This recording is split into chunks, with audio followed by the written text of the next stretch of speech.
Hello, everyone, and welcome back to the Tire Talk podcast. Today, we're going to be going over the Azerbaijan Grand Prix. There isn't actually that much to go over. It was probably the worst race of the season so far, would we say, boys? Yeah, it was boring. Yeah, Yeah, yeah. yeah. But first of all, how are you guys doing? How are you doing, Dan? I'm doing okay. I was hoping the race would lift my mood after some some football happened, but yeah, If mid only we knew what race. team you supported. I know Yeah. it's the biggest. It'll be a mystery now. What about you, Mate? How are you doing? It was a good day of sport yesterday, to be honest. It was Mm, what the F1 was on a bit boring, so I was doing some mm, revision while watching that. Then I watched City versus Fulham. mm. Then Liverpool win 4-3. That Oh, was an what a game! entertaining What a game. game! My head was in my hands, and then 30 seconds later, Diego Jota goes and wins it for us. What a But game! I missed the Friday and Saturday because I was in work. Yeah, So yeah. it's all Dan, do right. you want to round So, up the Friday and Saturday for us? well, qualifying happened on Friday, which was sort of nice. I appreciate there's something going on. Leclerc Mm. was on pole, which was a surprise, I suppose. But I think we all it kind of repeated like last year, where we all knew the Red Bull was quicker in race pace, so we weren't getting Yeah, too excited about it. yeah. I don't And think anyone thought Leclerc was going to win. George Russell got dumped out in Q2. Yeah, Yes, yeah. Q2. He finished By 11th, four one thousandths thousandths of behind a Hamilton. second. Yeah, Yeah, I know. Behind was it it was behind Piastri? Lewis. It was behind Lewis in the end. What was Lewis in? Did Lewis Lewis qualify finished 10th 10th in in Q Q2, two? Oh, and then okay. he finished 5th in Q3. Yeah, Yeah, yeah, and yeah, yeah. Sorry, carry on. the Aston did a bit of a DRS malfunction, and they struggled quite a bit as well. But Yeah, yeah, it's quite decent for a Friday. The A lot of McLaren's yeah. The done crashes Friday as was. well. decent, didn't he, on qualifying? Didn't he come 10th and 7th in Who, qualifying? sorry? That Was this? both McLarens. McLaren. Yeah. Yeah, they did. Yeah, The yeah, upgrades have come in, haven't they? For them. yeah. They finally look a little bit faster. Norris was in. Did he? Yeah. Q was it P7 or P6? Either way, that's a great result. I'm trying to think if I've got it written down. I have not got it written down, but yeah, it Yuki was a P8 as well, I think. yeah. I mean, it didn't go so well in the end, especially not on the Saturday. But yeah, decent qualifying. So we talk about the what was it? The sprint shootout was Shootout. on Saturday, Yeah. and then later on was the actual sprint itself. I'm not gonna lie, I woke up for the sprint shootout and fell asleep straight away. Do you want to, Matty? Do you want to talk? Did you say you missed it? So the sprint shootout was the qualifying for the sprint. Yeah, Yeah. Oh, I was in it's work. so confusing. Yeah, Max said himself, didn't he, that he was bored in the car. did he? Yeah. Uh, can you explain how it works then, Dan? Because obviously for the listeners who don't know how it works, and even for myself who's still a bit confused.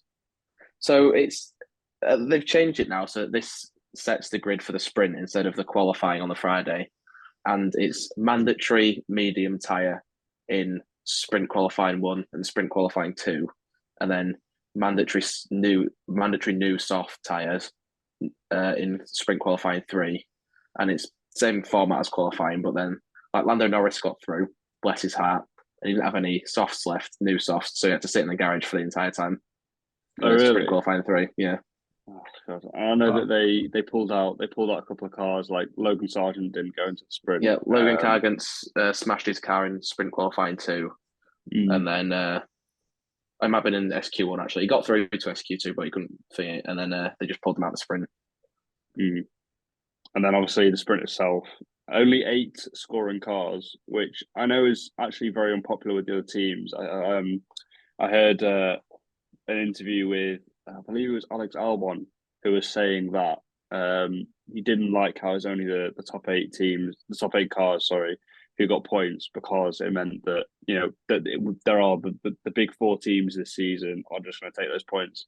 Barring a big incident, they're going to take yeah, those only points because every he came time. ninth. Yeah, he literally came Yeah, yeah, ninth, which is so unlucky. He would have picked up those points, and then they'd have been yeah, massive for as well. yeah. I would argue the way the grid is spread at the minute, it doesn't like the sprint's pretty much pointless. Yeah, I no, I think it's agree. too much for the weekend. Yeah, no, I It completely half agree. takes the hype out of the race. Mm. Because like Friday, you don't really watch Friday. You don't really watch practice and all that. Well, I know you do, Dan. like the casual viewers won't watch it. Yeah, but then Saturday, if qualifying is probably better than a race sometimes for me. I think it ruins like the qualifying session. Yeah. Well, it used to because they changed it now. The thing that they've changed that I like is that the sprint doesn't affect the order for the grid on Sunday anymore. Yeah, no, I like that as well. The only thing for me though is that I think I said this before, maybe in last week's episode. I just don't see what the need to change it was, because we saw the effect of it straight away in Q1. There were like four. Gasly crashed, De Vries crashed. There was a couple of people who put it into the wall and were putting clipping walls and stuff. And I think that is directly because if there were that as normal 2 practice sessions on the Friday, then they would have had the cars set up and ready to go at full pace. And obviously, the 3rd practice session on the Saturday morning, they would have had the setups they wanted going into quali, but they didn't, and so there were crashes. So just like I'm also in an opinion that it makes the race worse, like because the car they get 1 hour to set the cars up for the race. Like we know the race was shit this week, but imagine if they had 2 extra hours of practice to set the cars up properly. It might have been a better race. I think it's just taken away. Would you replace the practice sessions with the sprint or with this sprint? No. I think the sprint's pointless. I hate the sprint. Yeah. And actually, I remember the commentators actually saying during the sprint that there really isn't much point in the top drivers taking the risks, to take higher places, because the points themselves are like not actually that many points. I can't remember quite how many the winner gets, but it's the winner gets 8 points. It goes down 8, 7, 6, 5, 4, 3, 2, 1. Yeah, and on top of that, further down the field, because it doesn't affect the grid position anymore, there's even less incentive for people not in the points to overtake. Yeah, because it's not worth anything. I suppose that means that they actually, maybe they did use it like just another practice session, because that's what Alpine did, didn't they? Yeah, Alpine did that, didn't they? Yeah. Because like in the midfield battle and stuff, I don't usually think it comes down to 1 point. Maybe for the championship, 8 points is big. Although saying that, it hasn't come that close in actually a lot of seasons in modern F1. It has not been 1 point in it. Usually, Max last year won with a couple of rounds to go, and he could have taken his time. He probably will this year as well. Are these points that important? Although that does bring me on to a good question. Is Checo Perez in a title fight? I said this from the very first episode. I said that you're going to see a selfish Perez this season, and he's going to go out there and win it all. But do you think he was selfish this weekend? What was it? The commentator, the commentator was like, "Do you reckon Red Bull will give Verstappen's place back because of his mistake with the safety car?" No. Why? Yeah. Why would that thought even be in your mind that you give it the place back when he's winning it? But do you think that they'll give Checo the sort of benefit of the doubt in terms of in race pace? Say Charles Leclerc's leading and they're on different strategies. Do you think they'll let them fight when it matters? Because they didn't do that last season, and they wouldn't have done. I think they should this season. I think they should just, because if Perez weren't battling with Max, the season would be done by now. Like it already is done. Like no one's catching Max if Perez weren't catching him. So but that doesn't matter to Red Bull. Yeah, no, but they should because let them just fight, want to win the title. Because then it's just. I think it's at a point now where, like, before Max was world champion, it was like they wanted to make Max world champion, whereas now he's already a multiple world champion. Now he's got 2. It's like, obviously they still want him to win. It is still Verstappen FC, but I think they know that. We've seen 2 Mercedes, the 2 Mercedes cars on the same team fight out for many years. Whilst it ruined their personal relationship, they still won every title, for 8 years in a row. Vettel and Webber. Yeah, and Vettel, and Webber came close, but Vettel still won it, and they had both drivers in title fights. What, 2 out of the 4 years when Vettel won? Webber was there. I think they should let it fight out. Will they? Probably not. But they should just. I think they will. I think they've got last season, because Ferrari was an actual threat, that they was like, Perez, right, move over. because Leclerc might win this championship. But like now that they're a second quicker a lap than everyone else, I think they can let them just fuck about at the front. Because even if they waste time fighting each other, like I think how many seconds did Leclerc finish behind Max this race? Was it like 20 seconds behind him or something? Yeah, 15, 20, so far behind. So there's not anything to lose by letting them have a fight. And if they can keep Perez happy, they've got the perfect driver in that car for Max to have as his teammate anyway. So I don't see why they would risk, Perez being like, well, why should I stay here if you're not going to let me fight for the title? Hey, what though? Perez true. was pulling away from Verstappen in that race as well. Yeah, he was just faster on race pace. Yeah, I think that's probably the second time. Monaco 22, and then this week was where he's just genuinely quicker than him. Yeah, but that race was awful anyway. There was no overtaking at all, basically. I'm going to say right now, your boy Ocon and Hulkenberg both were in that race. He didn't even fucking pit, and no one could overtake him. You know, they held everyone up. There could have been a decent scrap in the midfield, but they're all stuck behind the fucking train of Ocon and Hulkenberg. And Norris, bless his heart, with the boat of a McLaren still in a straight line.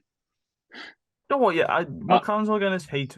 What about like Bottas and Alfa Romeo? Oh, like their Bottas. car is just Bottas is on fraud watch, by the way. Like what's going on? Like what was it?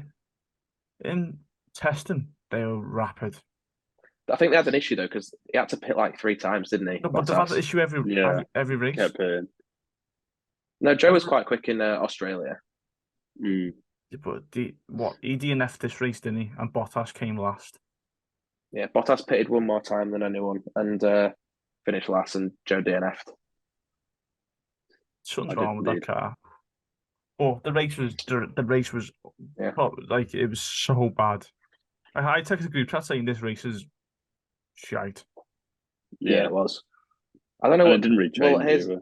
Here's the question then. Do you think we've gone backwards with the regulations because they seem to be having a hard time following? We saw Russell like peeling off of the slipstream to get some cool air into his car. Do we think now that they've started chucking downforce onto the cars that the intended effect of the regulations is being like set back a bit? Do you reckon? Honestly, I'm really not sure. Because I think, for example, Bahrain was absolutely fantastic. I would probably put this one down to the track.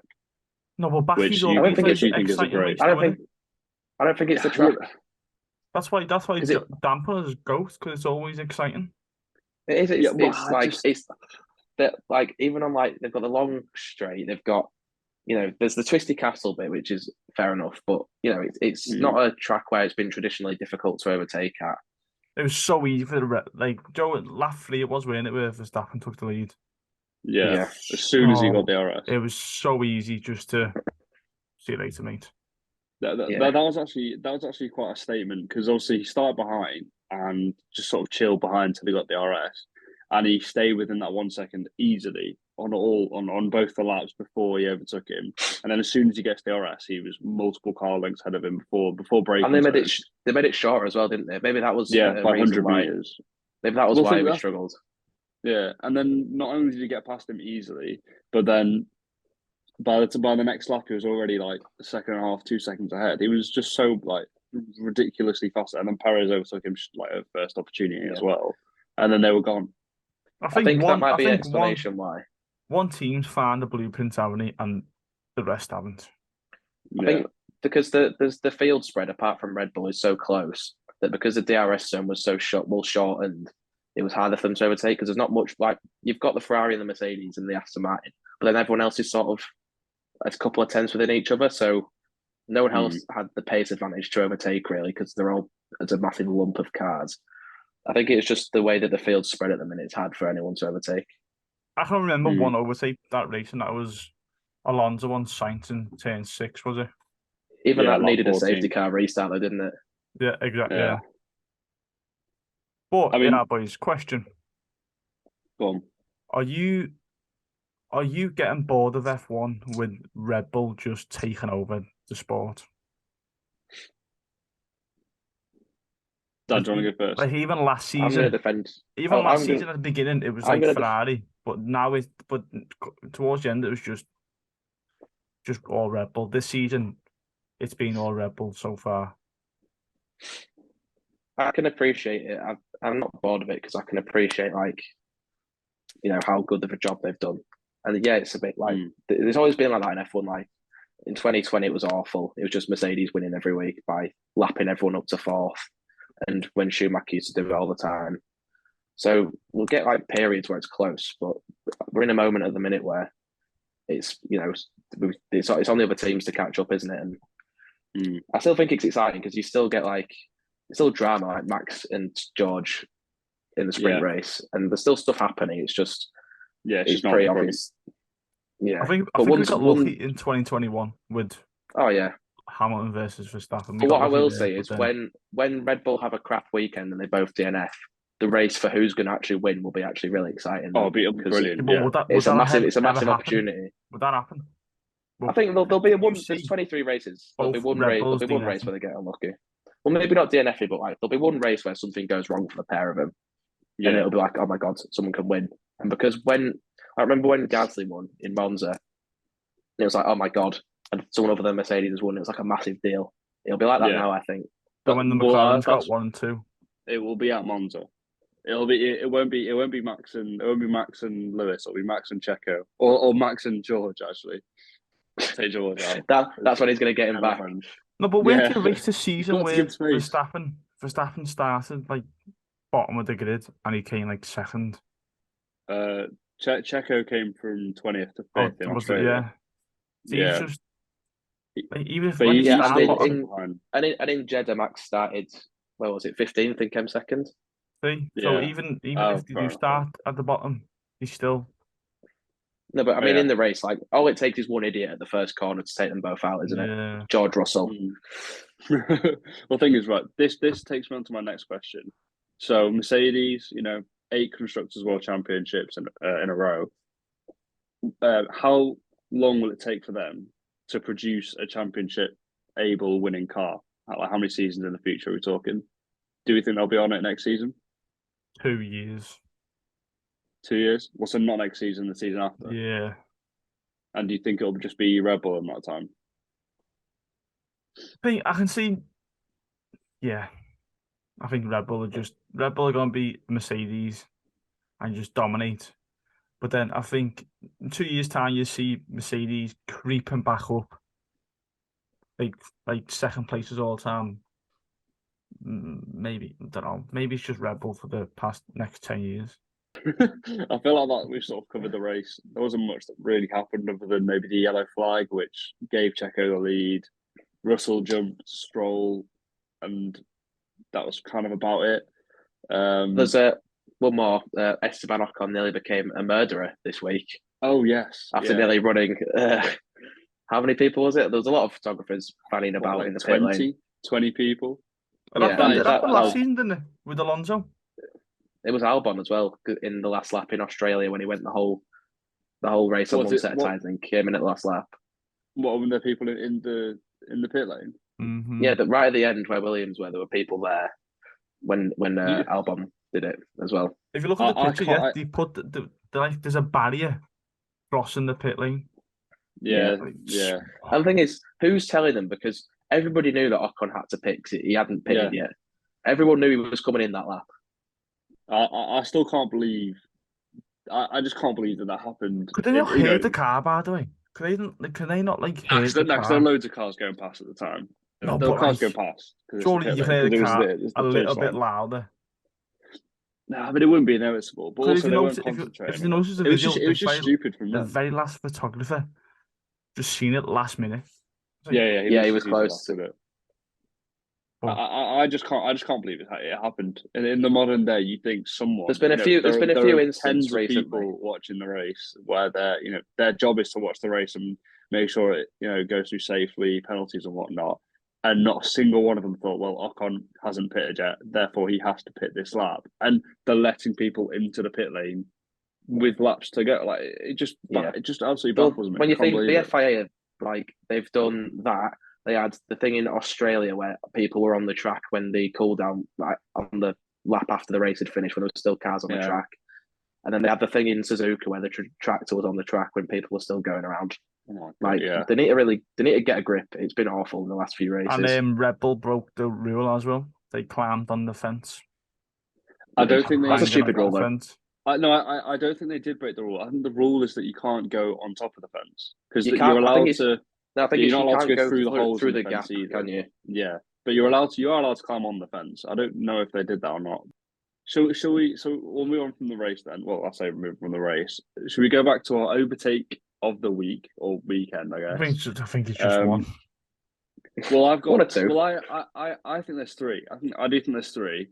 The first one is so we're going to go in order of, I believe, the order that they happened. So Fernando Alonso on Carlos Sainz, like I said, turn 6, lap 14.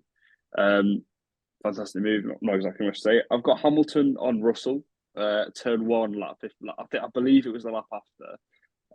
I think he switched to the inside and he actually had to do some late braking because at turn 1, which usually they're past them by the braking zone. So I thought that was good. And then the third one I've got is Lando Norris on Nico Hulkenberg, turn 7 on lap 45. So towards the end of the race. And it just caught everyone by surprise, including Hulkenberg. Even the TV director. And the TV director, Yeah. yep. No one was expecting it. People don't make overtakes at turn 7, so I definitely think that's worth a thought. What are you boys going to vote for? Alonso. Both of you My are hero. Alonso. Only because you don't see many overtakes in that corner, so. Because he mugged him Yeah. off, like he just completely had him, didn't he? And he Like, stayed you see- fourth the whole race, has well, didn't he then? You see even fewer in turn 7 though.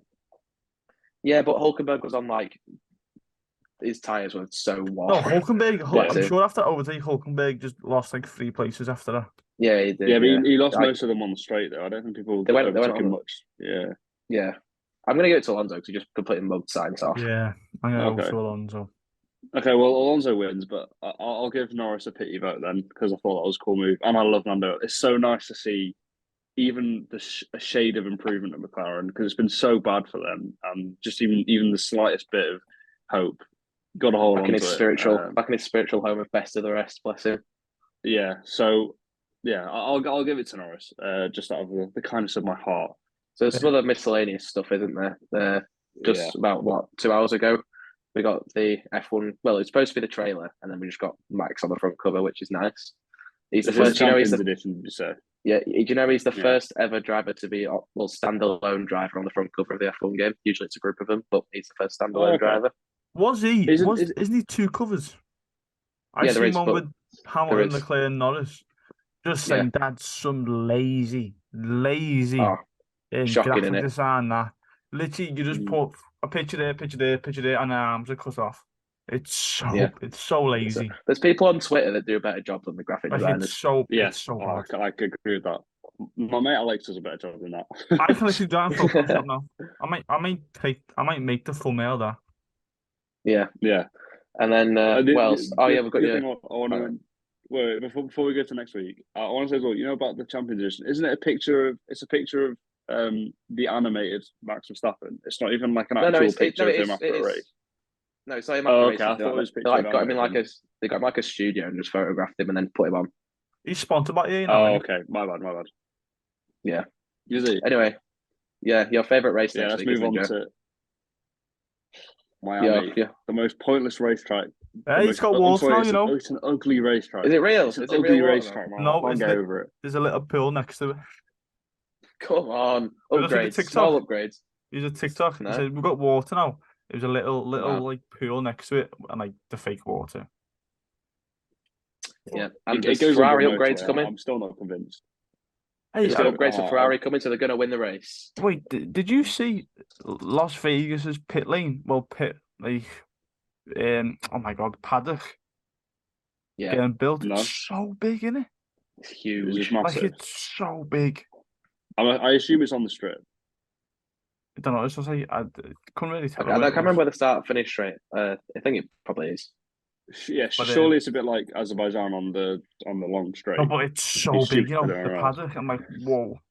But boys, ready? Predictions for next week. Or was it next week? Yeah, Yeah, it's it's this next week week. now. Oh, this week. Yeah, no, this week. Predictions, Well, top Max, 5 for the race, I'll say. Okay, I'm going to go Max first, Checo second, Leclerc third, Alonso 4, and Sainz 5. That's my prediction. I'm gonna go Oh my. Verstappen, Perez. They're Bold pushing two, the boat out here. bold two choices. These third Alonso, fourth Okay. Hamilton, fifth Russell. Ooh, okay. Mercedes. Bit different to me. Like that. Done. Max first, Checo second, Hamilton third, Ooh. Oh, okay. Leclerc fourth, Alonso fifth. Okay, so you got a mix. You got sort of got a bit of a mix of both of ours. Yeah, Yeah. I can see. Yeah, I can see Leclerc back on the podium for Ferrari's second podium of the season. By the way, They've got some upgrades coming. They've got their upgrades coming, Ferrari this week. I mean, wait, and you've still got him coming fourth? Yeah, because Hamilton's got all his celebrity mates coming to watch him, hasn't he?